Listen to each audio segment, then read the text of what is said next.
Mardi 3 mars 2026, bonsoir à toutes et à tous. Ce soir, dans votre émission d'analyse de l'actualité, nous explorons deux sujets majeurs qui retiennent donc notre attention. Au Burkina Faso, Faso Mebo transforme le paysage urbain et mobilise les citoyens autour d'un projet de patriotisme économique concret. Plus de 223 millions de francs CFA ont déjà été réunis pour mobiliser et embellir les villes, symbole d'une volonté collective et d'un engagement citoyen inédit. À l'international, le Moyen-Orient traverse une période de forte tension géopolitique entre rivalité stratégique, jeu d'alliances et pression diplomatique. La région demeure donc au cœur des équilibres mondiaux. Pour analyser donc ces enjeux, nous accueillons sur notre plateau M. Niblé Nianou, analyste panafricaniste, membre donc du cadre 2 heures pour Kamita. Bonsoir M. Nianou et bienvenue sur Kadiba TV. Bonsoir madame, bonsoir à toute l'équipe dirigeante de Kajiba TV ainsi qu'à tous nos téléspectateurs et téléspectatrices qui nous suivent d'ici et d'ailleurs. Un réel plaisir d'être en ces lieux afin de discuter une fois de plus des enjeux majeurs qui minent le fonctionnement de notre société. Merci d'être avec nous. Alors, premier sujet pour commencer, Faso Mebo, engagement citoyen au service donc des villes. À Ouagadougou, le visage urbain change, les routes en réhabilitation, projet d'infrastructure en perspective, mobilisation citoyenne sans précédent. Plus de 223 millions de francs CFA ont déjà été mobilisés à travers tout le Burkina Faso. Derrière ces chiffres, il y a des citoyens, des entreprises et des régions entières qui répondent donc à un appel à bâtir ensemble un cadre de vie plus moderne, plus digne et plus résilient. Alors, M. Nianou, peut-on considérer ici Faso Mebo comme une nouvelle forme de patriotisme économique et citoyen au Burkina Faso et qu'est-ce qui le distingue des autres initiatives précédentes? Oui, et absolument, il faut le dire, Faso Mebo est plus que même cela parce que ça s'inscrit dans l'ordre logique du développement endogène de notre société. Aujourd'hui, il faut le dire, Faso Mebo est une réflexion du fruit intellectuel des Burkinabés, notamment sur le leadership du camarade capitaine Ibrahim Traoré et ses collaborateurs. Donc, sur cette base-là, nous dirons que Faso Mebo aujourd'hui, pour nous, ce qui doit constituer la base de la renaissance d'un Burkina nouveau à travers la construction de ces infrastructures routières qui viendront impulser le développement socio-économique de notre nation. Parce que ce qu'il faut savoir, Faso Mebo est financé sur la base de nos potentialités socio-économiques et non des fonds venant de l'extérieur à travers les institutions de Bretton Woods qui réellement étaient les canaux de financement des projets structurants au niveau des infrastructures routières.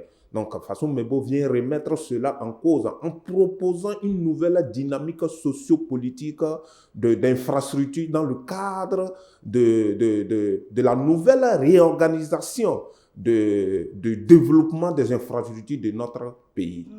Alors, les 223 millions de francs CFA mobilisés traduisent-ils, selon vous, une réelle confiance des citoyens envers l'État et la gestion des projets publics? Oui, effectivement.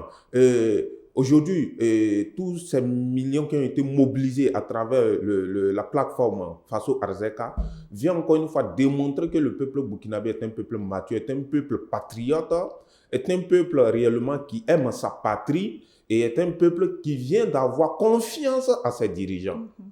Donc pour nous, aujourd'hui, tous ceux dans le passé qui disaient que le peuple burkinabé est un peuple qui ne pouvait pas participer au développement socio-économique de son pays, ont tiré balle en l'air dans la mesure où le peuple aujourd'hui décide lui-même avec ses maigres moyens pour contribuer au développement socio-économique de notre pays. Et toute cette mobilisation autour de ce projet vient encore une fois expliquer que c'est le leadership que le peuple burkinabé attendait depuis fort longtemps. Et aujourd'hui, ce leadership est assumé. Donc, le peuple burkinabé aujourd'hui est plus que disponible pour accompagner tous ces projets qui viendront un jour faire sortir notre pays, de cette mare de poussière dans laquelle nous vivons depuis belle lurette.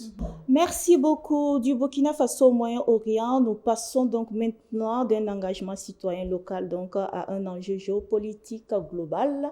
Alors, deuxième sujet, violence donc au Moyen-Orient, quelles conséquences pour le monde? Le Moyen-Orient donc connaît une nouvelle phase de tension marquée donc par des affrontements indirects, des rivalités stratégiques et une forte pression diplomatique entre puissances régionales et internationales, entre l'Iran, les États-Unis et Israël. Les rapports de force évoluent dans un contexte où chaque décision peut avoir des répercussions bien au-delà donc de la région. Alors, Monsieur Nianou, comment analysez-vous l'escalade actuelle entre les États-Unis, l'Iran, Israël? Sommes-nous face à un conflit maîtrisé ou un risque d'embrasement régional? Merci à vous pour cette belle question posée, pour cette question d'actualité qui fait l'ordre de la une. Nonobstant, pour réellement répondre à cette allégation, permettez-moi de rétablir la conscience historique de conséquences lointaines et de conséquences immédiates. Ce qu'il faut savoir, ce qui arrive au Moyen-Orient n'est rien d'autre qu'une politique de la mise en œuvre du système occidental, notamment des sionistes qui réellement travaillent pour réellement établir un État au niveau du Moyen-Orient qui a pour tendance de prendre en compte un certain nombre de territoires, notamment l'Israël. Et dans le début des années 1919, les sionistes qui viennent du mot Sion se sont réunis pour voir dans quelle mesure ils pouvaient mettre en place un État juif. Cet État juif a pour rôle la mise en œuvre d'un État qui sera au niveau du Moyen-Orient, qui est l'Israël actuel. Donc, il y a le grand projet Israël, qui sera mis en œuvre. Et le grand projet d'Israël doit prendre en compte un certain nombre de territoires du Moyen-Orient et des pays du Golfe, etc. etc. Maintenant, en dehors de cela, il y a la guerre du pétrodollar. Parce que la guerre du pétrodollar n'est rien d'autre que la guerre qui est basée sur l'utilisation du dollar au niveau de l'achat de la matière énergétique qui est le pétrole. Et en dehors aussi de cela, il y a la question de la vente d'armes à travers la protection des industries de fonctionnement des armements américaines. Donc ça explique en quelque sorte les causes lointaines. Maintenant, au niveau des causes immédiates, le point est qu'aujourd'hui, lorsque le président Trump est venu au pouvoir, et pendant sa campagne, il avait dit qu'il venait au pouvoir pour venir pacifier les États-Unis, pour ne pas que les États-Unis s'orientent dans une guerre quelconque.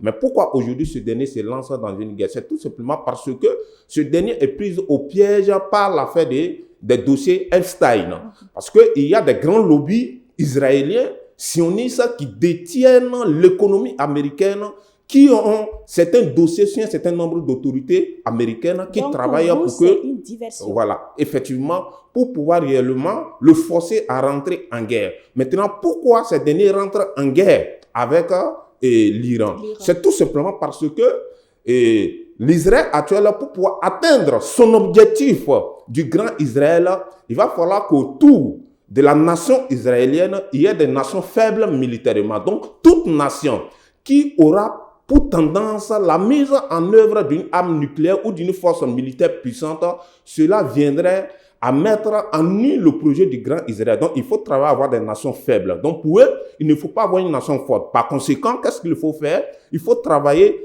à démasquer ou à déboussoler l'Iran de sa potentialité militaire. Raison pourquoi vous voyez aujourd'hui dans toute cette zone-là, il y a une crise énorme au niveau des différentes nations telles que l'Irak, ces nations qui ont été réellement mises en nu. Mais est-ce qu'il faut craindre l'extension de cette crise-là?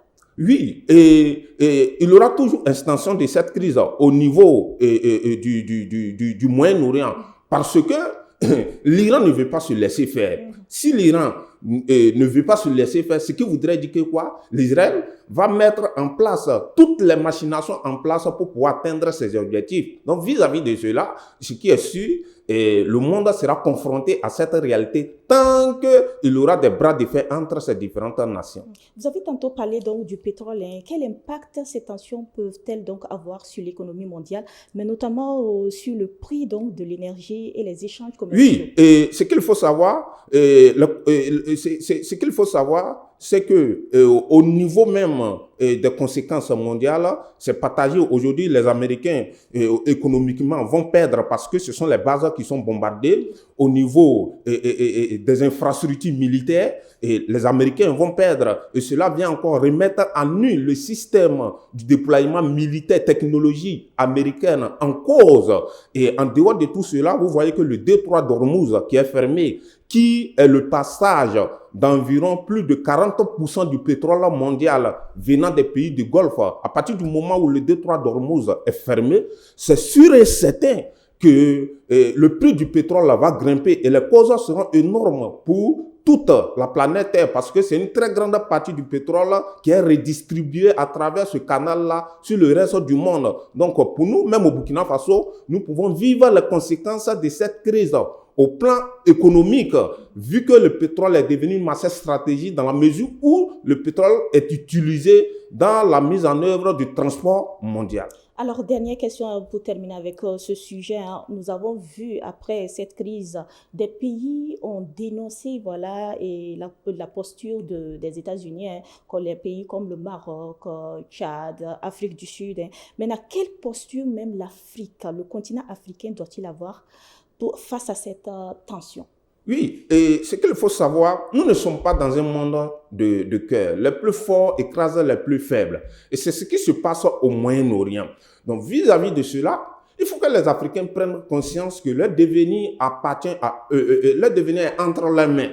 Quand le chef d'État, lors de la conférence des chefs d'État de l'AES, a dit que les faibles vont disparaître et qu'il y a l'hiver noir qui arrive, certaines personnes ont passé leur temps à pleurnicher en disant que le président du Faso cherchait des baises. Mais aujourd'hui, nous sommes en train de vivre les réalités. Ce sont des enjeux mondiaux qui sont en train de se jouer. Et chaque nation est en train de se battre pour le bien-être de sa société. Aujourd'hui, Israël a raison de faire ce qu'elle est en train de faire parce que cela y va de sa propre survie. De l'autre côté, vous avez l'Arabie Saoudite et les pays du Golfe sunnite qui sont en train de se battre aussi pour réellement freiner l'islam politique venant des chiites qui sont majoritairement ceux qui viennent de l'Iran. Donc, c'est un choc mondial. Donc, pour l'Afrique, d'un point de vue général, il faut que les Africains même sachent que réellement, on doit se mettre ensemble dans l'optique de préserver la dignité de toute l'Afrique et même travailler pour l'amélioration des conditions de vie des citoyens et passer à la construction d'une armée forte qui pourra réellement nous défendre. Parce qu'aujourd'hui, si l'Iran est en train de se battre entre les mains de la Mossad de l'Israël et de la CIA des États-Unis, et de l'armée israélienne et de l'armée américaine, c'est tout simplement parce que l'Iran a travaillé sur sa puissance technologique militaire, sur son système éducatif.